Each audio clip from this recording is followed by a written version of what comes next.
अगर जॉब में आप हैं तो आपको लगेंगे, क्योंकि जॉब के साथ 6 घंटा निकालना ही पड़ेगा। 3 घंटे की क्लास और 3 घंटा डायरी का बाल पकड़ के घुमा रहे दिन भर ऐसे जाके एडमिनिस्ट्रेशन में शिकायत कर दी कि mister Roja was talking about girlfriend, my father has not sent me here to make a. मिला मॉन्क और पंजाब को मिला ओल्ड मॉन्क। कलिंग युद्ध के बाद उसको लड़ने की जरूरत ही नहीं बची, उसकी इंपीरियल साइकिल पूरी हो गई थी, अब आवश्यकता ही नहीं थी।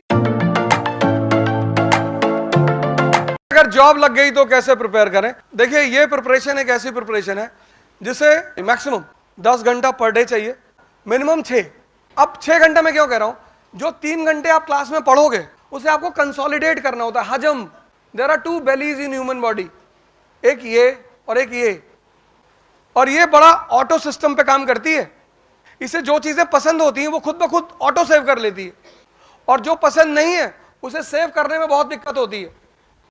तो जब आप ह्यूमैनिटीज से पहली बार टच में आते हो तो आपके लिए सबसे बड़ा चैलेंज होता है उसका कंसोलिडेशन। तो अगर जॉब में आप हैं तो आपको मैक्सिमम 2 साल लगेंगे, क्योंकि जॉब के साथ 6 घंटा निकालना ही पड़ेगा। 3 घंटे की क्लास और 3 घंटा डाइजेशन, वो 6 आवर्स आपको निकालने ही निकालने हैं। मतलब minimum hours requires per day 6 and maximum our is 10। बाकी कोई कॉन्सेप्ट नहीं है। तो कई बार लोगों ने हमसे पूछा, ये तो खैर सवाल ये है कि नौकरी करते वक्त कैसे करें। तो कई बार लड़के आते तो पूछते कितने घंटे पढ़ें। मैंने कहा गर्लफ्रेंड है? बोले गर्लफ्रेंड तो नहीं है। हमने कहा तब नहीं बता पाएंगे। तो जाके एडमिनिस्ट्रेशन में शिकायत कर दी कि mister Roja was talking about girlfriend, my father has not sent me here to make a girlfriend, I am here to study. तो मैनेजमेंट को मिला कि यार लड़का तो बड़ा सिंसियर है। तो मैनेजमेंट ने मुझे बुलाया, बोला mister Roja why you say talk all these things to the students. मैंने कहा students, aspirants, competitors, they are not students. फिर मैंने, लड़का खड़ा था ऐसे देख रहा था मुझे। मैंने कहा तुमने ये नहीं पूछा कि ये सवाल मैंने तुमसे क्यों किया। हमारा ऑफिस राजेंद्र नगर में है। राजेंद्र नगर के पीछे बुद्धा पार्क है, ताल कटोरा स्टेडियम। तो मैंने उसे कहा कि जाओ कभी वहां जाओ और पेयर्स जो बैठे हो तो उनको देख कर आओ। सुबह 8 बजे से बैठे रात 8 बजे तक, कोई काम नहीं, लड़की का बाल पकड़ के घुमा रहे दिन भर ऐसे ऐसे करके। वहां तो तुम नहीं पूछते कितने घंटे बैठे, क्योंकि मजा आ रहा है तुम्हें।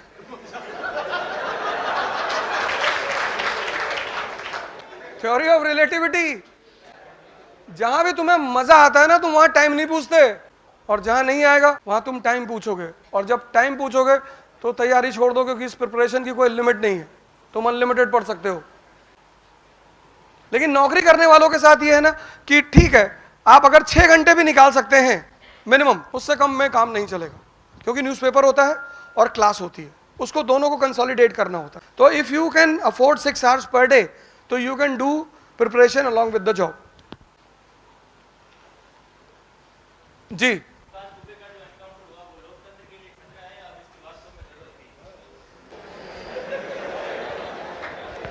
देखो यार, लोकतंत्र पे खतरा तब होता है जब घटना घटती है। दुर्घटनाएं कभी खतरा नहीं पैदा करती।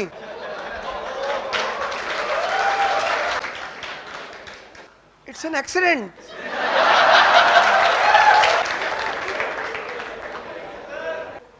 जनाब,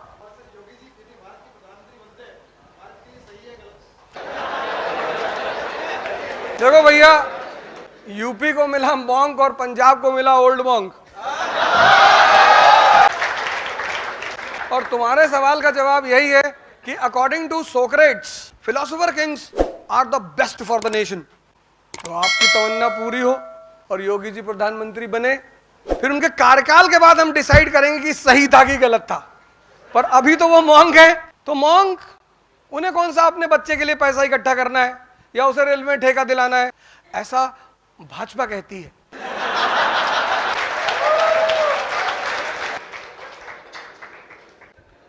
जी,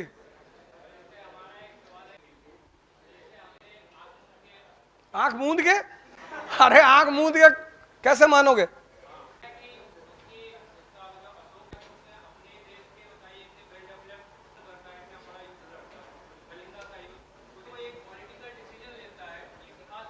किस पब्लिकेशन की किताब में पढ़े हो इसको, ये बताओ।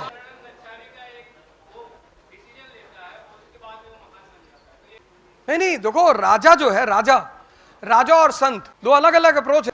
कलिंगा का युद्ध हुआ अब राजा जो उसका तुमने शायद धम्म की परिभाषा नहीं पढ़ी, अपासियाने बहुकयाने दया दाने सचे सोचवे माधवे साधवे चा। राजा अल्प पाप करेगा, राजा बिना पाप किए रह ही नहीं सकता। अपासियाने अल्प पाप। जलालुद्दीन खिलजी एक शासक हुआ हिंदुस्तान में, तो कुछ चोर पकड़े गए, चोर। तो जब चोर पकड़े गए और जलालुद्दीन खिलजी के सामने लाया गया तो उन चोरों ने कहा कि सरकार हमारे बीवी बच्चे हैं। तो जलालुद्दीन खिलजी को दया आ गई, तो जलालुद्दीन खिलजी ने कहा कि इनको नाव में बिठा के पड़ोसी राज्य में छोड़ दिया जाए। राजा और दया करेगा? अखंडानंद त्रिपाठी। अगर वो ललित को मारेगा नहीं तो मुन्ना का दाग धुलेगा कैसे? तो वो मुन्ना से पूछता है कार में बैठ के स्कॉर्पियो में कि क्या समझे मुन्ना, तुम पहले बताओ किस पब्लिकेशन की किताब से पढ़, पब्लिकेशन का नाम बताओ हमें। हम वाद विवाद कर लेंगे फुर्सत में। ये हृदय परिवर्तन नहीं था, ये अशोक का नीति परिवर्तन है। क्योंकि बुद्धम शरणम गच्छामि के बाद जब नॉर्थ वेस्टर्न फ्रंटियर के लोगों ने विद्रोह किया तो उसने मैसेज दिया कि हथियार रखा है, छोड़ा नहीं है। उसकी इंपीरियल साइकिल पूरी हो गई थी ना। जैसे अंग्रेजों ने 1765 में बंगाल में कब्जा किया, फिर 1856 में अवध पे कब्जा किया, तो उनकी इंपीरियल साइकिल पूरी हो गई। अब लड़ने की जरूरत ही कहां बची? कलिंग युद्ध के बाद उसको लड़ने की जरूरत ही नहीं बची, उसकी इंपीरियल साइकिल पूरी हो गई थी। अब आवश्यकता ही नहीं थी युद्ध की। तो महान बनने में क्या बुराई है? तो महान बनने में क्या बुराई है? जैसे हमारे आजकल के लीडर्स हैं, कोई विश्व गुरु बन रहा है, कोई कुछ बन रहा है, तो वो भी महान बन रहा था। तो उसने कहा बुद्धम शरणम गच्छामि।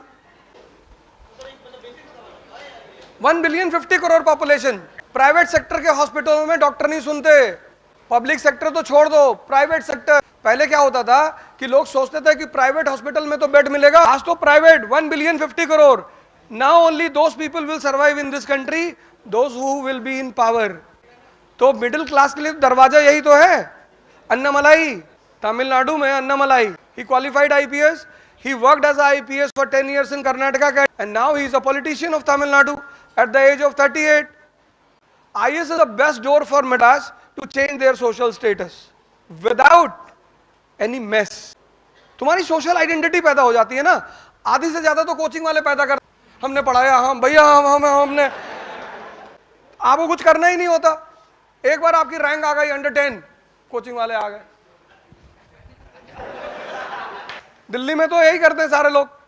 ये जो ज्यादातर IAS लड़कों का दिमाग खराब होता है कोचिंग वाले करते हैं। अरे भैया आप बोल दीजिए कि अब एक बार हमारे ऊपर थूक दिए थे। ऐसे कोई बड़ी चीज भी नहीं है, लेकिन जहां एडमिनिस्ट्रेटिव पावर है, मैं you can call a private hospital doctor कि मेरा पेशेंट जा रहा है, जल्दी से देख।